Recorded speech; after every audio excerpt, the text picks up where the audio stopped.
today we are also looking at new detox centers that we've opened recently, a rehab center near Pune, and we're looking at different avenues of sustainable livelihood.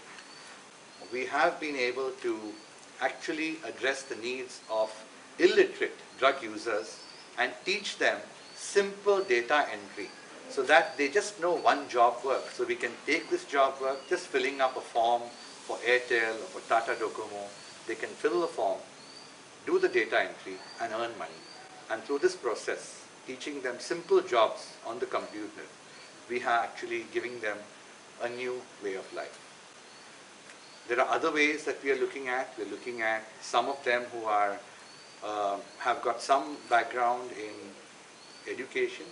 We're making them into nurses today because they're very good at giving injections themselves. So they are very good at even putting drips, looking after people, caring for people. And some of 4 of our clients last year topped actually the nursing course in a local course that we did in Mumbai. So if they put themselves to something and they get the opportunity, they definitely can make a difference. And that's how we've been making a difference. Thank you. We at Global TV would like to personally thank Eldred Tellis. Let me tell you a little about Eldred Tellis. He has been a friend of my husband and me for the past 3 decades. My impressions of him as an individual are, Eldred from the very beginning has always been a very intelligent person with a strong vision. And today, both Alec and myself feel so proud.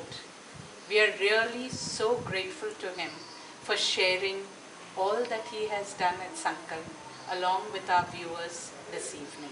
Thank you very much, Eldred, for your presence. This is his first trip to Mangalore, and hopefully he will be coming more often. Thank you very much. I don't deal with children. Okay. I'm dealing with adults. Just adults, okay. You know, what happens is that actually for children, there are many NGOs right. available because money also is given more easily for children. Correct. Today all the corporate sector, and they like to say that we're contributing to children. You know, because the children are the future of the country. Right.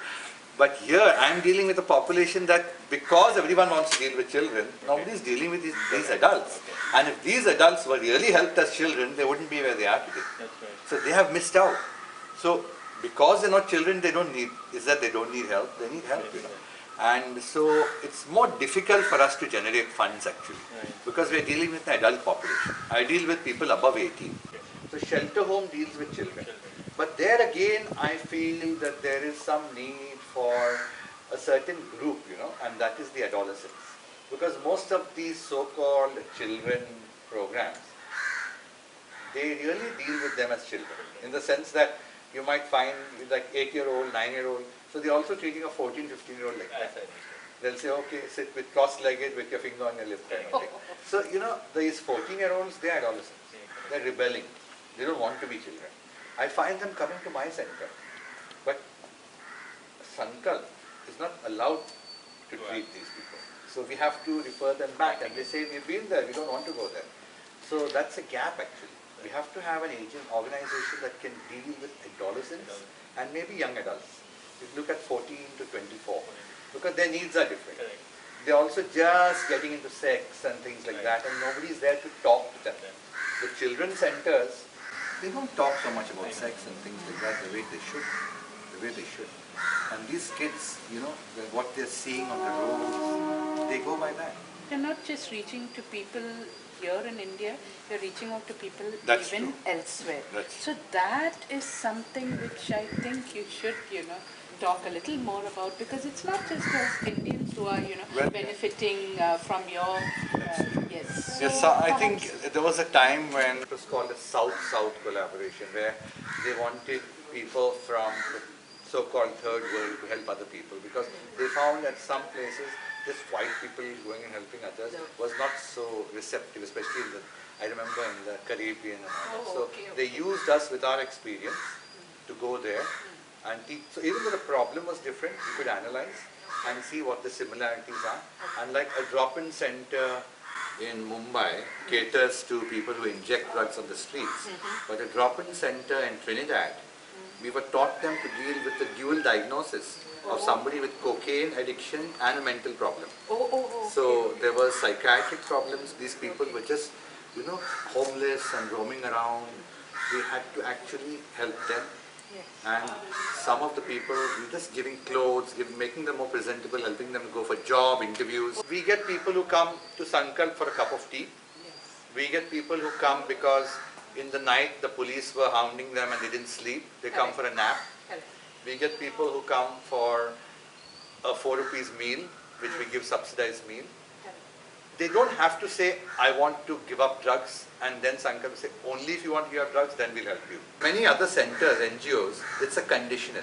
When you're completely motivated to quit drugs, alcohol, then you come to us. And we are saying, you come for whatever your needs are. Somebody may come for a bandage. Somebody may come because you've got a cough and cold. He's on the streets. We'll give him. We don't say first decide to give up drugs. So it's called low threshold. There's no conditions. And that itself creates an atmosphere of them to come more. They feel more accepted. They spend more time. Then they see their peers actually moving up. Then they get motivated. He can do, I can do. And that is the difference between our program and many other of these programs which are pure rehab and come from the Ministry of Social Justice and Empowerment. Now you also spoke about this problems of drug abuse and HIV. What I wanted to tell you was this is a problem not just in the main cities. Now if you observe, it is there in every city, in small town, in villages. Perhaps you could, tell us what about these places, remote places where you have gone? How the people have reacted when you have spoken to them, when you have touched on these subjects? Has it been a positive reaction? Has it been a negative?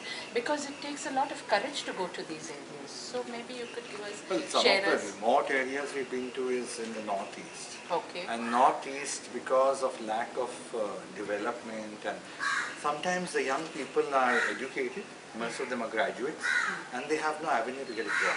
They're idle. And they're also the matriarchal kind of society where the mothers go out. You find mothers who are so old, but they're taking vegetables and selling in the market, making handicrafts, selling in the market. The women are working. And that's what happens. And so you have these men who are educated and they have nowhere to go. And because it comes into the route of the drug route from Myanmar, which is highway number 37, that is where you find along the highway there's a drug problem, whether it's a village, whether it's a city, the spillage from this.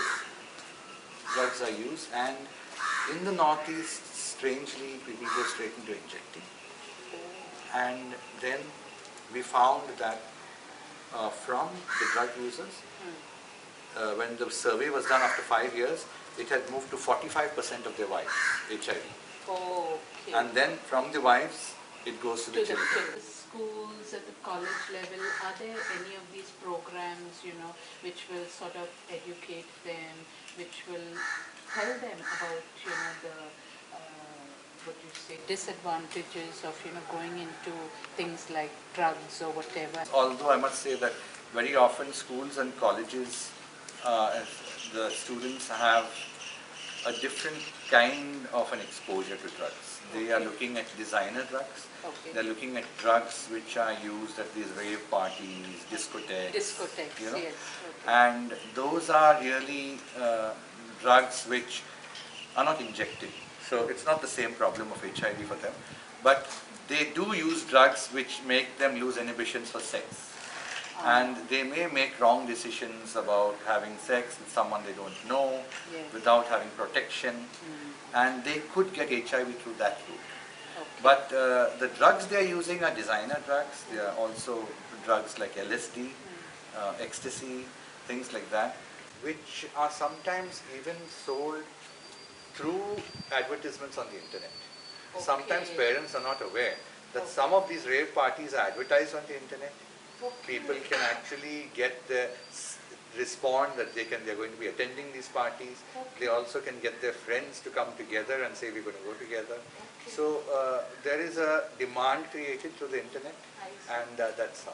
We find in discotheques some of the DJs are also handing out these drugs in some discotheques themselves. So, in fact, with that, we had recently done an event to raise funds, which we call Dance Pure, and we selected clean DJs who are anti-drugs, and we had a special program on the occasion of International Day Against Drug Abuse, where we say, enjoy life, find a positive alternative like dancing, and you don't need drugs to dance.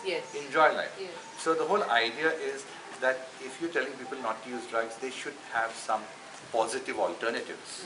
This was one, dancing, but we would like to do more such things and make people aware that they should get interested, other interests into their life, rather than get caught with where the peers are pulling them.